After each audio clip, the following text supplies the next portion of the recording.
Maxime de l'unité LPG, le titre de sa thèse, Fonctionnement biogéochimique des écosystèmes transitionnels colonisés par les bactéries filamentaires électriques, impact sur la méiofaune benthique.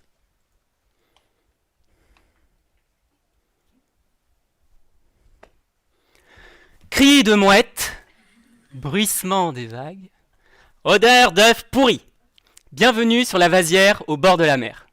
Mais savez-vous alors que, là, sous vos yeux, cette vasière est peut-être le théâtre d'un drame terrible ? Il y a tout juste 10 ans, des chercheurs danois découvraient dans ces sédiments marins des bactéries filamentaires qui, chose incroyable, sont capables de produire de l'électricité à partir des sulfures. Les sulfures, ce sont ces molécules responsables de l'odeur d'œufs pourris et considérées comme des déchets car toxiques pour le vivant. Peut-être tenons-nous là le Graal de la souveraineté énergétique de l'Europe, une production d'électricité verte, durable et écologique. Ce n'est pourtant pas le sujet de ma thèse. Ce que nous, en revanche, géologues, avons pu constater, c'est que cette activité bactérienne particulière acidifiait énormément le sédiment. Et nous supposons que cette acidification menace les micro-organismes qui y vivent et qui possèdent une coquille en calcite.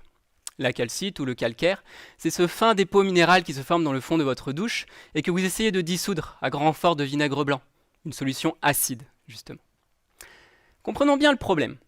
Les foraminifères que j'étudie, des micro-organismes à coquille pas plus gros qu'un grain de sable, sont utilisés comme bioindicateurs du milieu marin. C'est-à-dire qu'en fonction des espèces que l'on retrouve dans le sédiment et l'état de leur coquille, nous pouvons savoir si cet écosystème est pollué ou s'il est en bon état.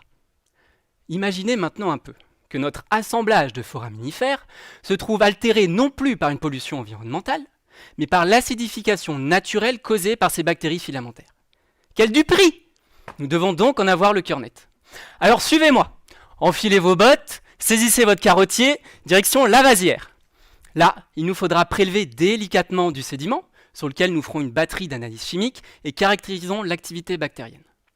Puis, un par un, minutieusement, sous la loupe avec un petit pinceau, nous prélèverons chacun des minuscules foraminifères qui s'y trouvent. À ce jour, nous avons pu mettre en évidence que l'acidité causée par cette activité bactérienne engendrait la dissolution des coquilles de foraminifères. Rendez-vous compte, des foraminifères tout nus, dépouillés. Quelle indignité! Évidemment, nos travaux de recherche ne s'arrêtent pas là. Nous essayons actuellement de caractériser la dynamique temporelle de cette activité bactérienne pour savoir si elle répond à une cyclicité saisonnale au cours d'une année. Et nous débuterons très prochainement des expérimentations en laboratoire afin de déterminer si différentes espèces de foraminifères réagissent de la même manière à l'acidification de leur environnement. L'objectif est de corriger et affiner notre outil de bioindication.